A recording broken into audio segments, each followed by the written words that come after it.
Joe Bonamassa, a name that sparks both admiration and controversy in the blues world. He sold out arenas, topped charts, and revived interest in vintage guitars with obsessive flair. But beneath the polished licks and Les Paul collection lies a history of tension, jealousy, and rivalries that stretch deep into the heart of the blues community. Tonight on Rock Fame Diaries, we pull back the curtain on 6 legendary guitarists who found themselves clashing, publicly or behind the scenes, with Joe Bonamassa. From studio snubs to onstage ego wars, this is the side of blues rock that's rarely discussed. Let's begin with the guitarist who unintentionally became Bonamassa's mirror and nemesis. Number 6. Kenny Wayne Shepard, the mirrored rivalry. It all started with Kenny Wayne Shepard. If there was ever a blues guitarist who mirrored Joe's rise, it was Kenny. Both were young prodigies in the 90s, both drenched in vintage tone, and both battling for the same audience, record deals, and festival slots. The feud reportedly ignited at the 2003 Blues Music Awards. Joe allegedly criticized Kenny's blues authenticity, suggesting that growing up privileged in Louisiana didn't reflect the soul of the blues.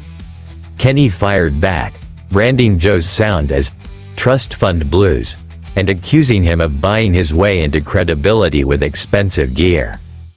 Things got physical, almost. At a Chicago blues festival, Joe's crew reportedly moved Kenny's vintage Marshall stack without permission, leading to a backstage shouting match that required security intervention.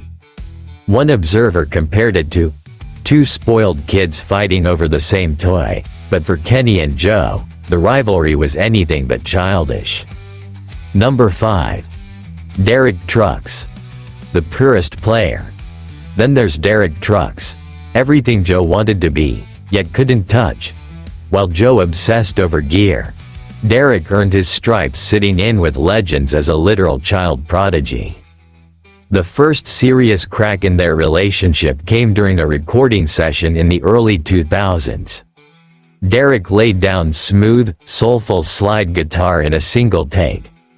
Joe, by contrast, reportedly needed multiple overdubs and technical tweaking to get it right. Things hit a boiling point backstage at the New Orleans Jazz Festival. Joe proposed a collaboration. Derek's response, a polite but cold rejection, saying their musical philosophies were incompatible and suggesting Joe feel the music instead of collecting it. The snub reportedly crushed Joe. His entourage even had to hold him back from making a scene. Industry insiders say it wasn't just about ego, it was about access. Derek had a direct line to the Allman Brothers' legacy, while Joe, for all his success, remained an outsider. Number 4. Warren Haynes, the industry giant. Warren Haynes represents everything Joe couldn't manufacture: organic respect, deep-rooted credibility, and a reputation built over decades. Their conflict ignited during a high-stakes blues festival negotiation. Warren's team allegedly blocked Joe from using certain amplifiers, arguing their tone was too close to Warren's signature sound. Joe retaliated by demanding Warren's set time be cut to accommodate his elaborate production. Things worsened during a blues compilation recording. Joe recorded rhythm parts for a song Warren was supposed to lead. Engineers later confirmed it wasn't a mistake.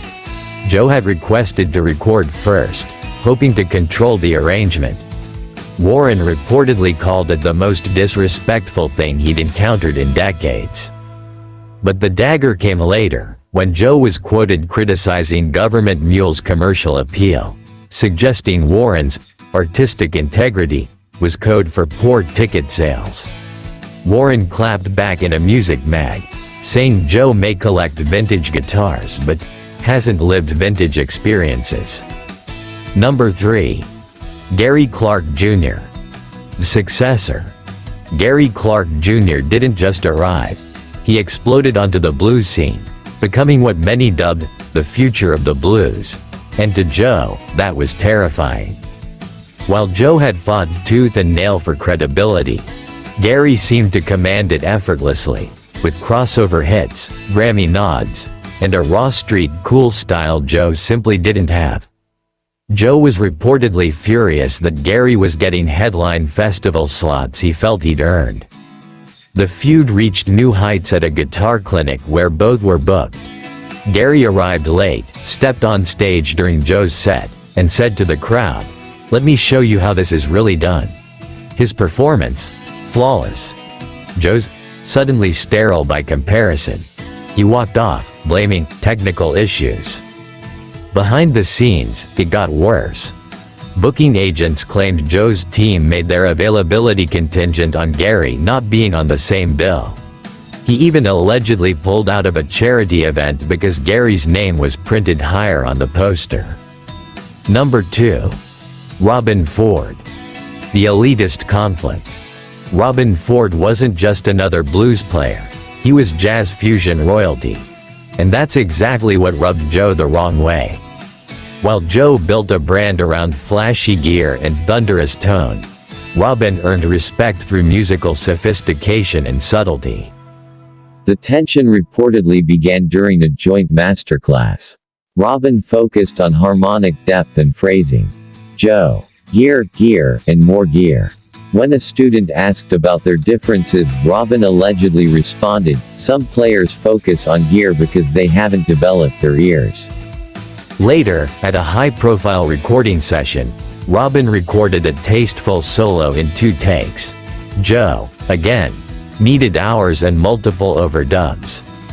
When the producer picked Robben's solo for the final cut, Joe stormed out, accusing him of being biased against successful blues players.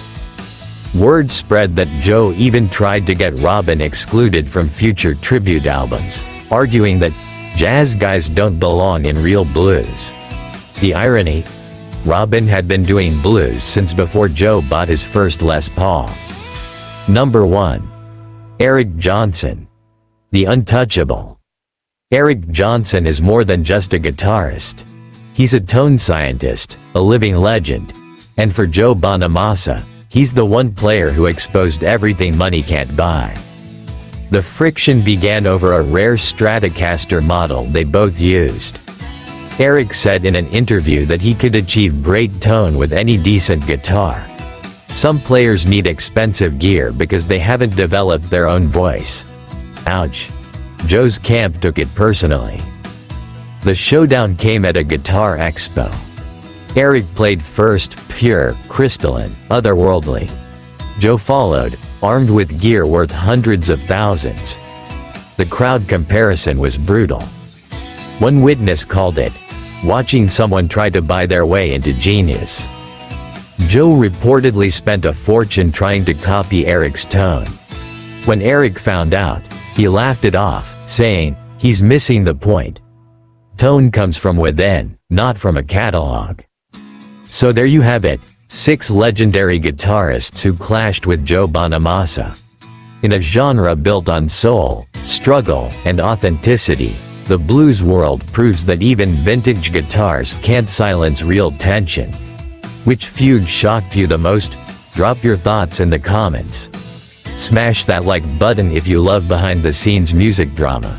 And don't forget to subscribe for more explosive content. Only here on Rock Fame Diaries. God bless.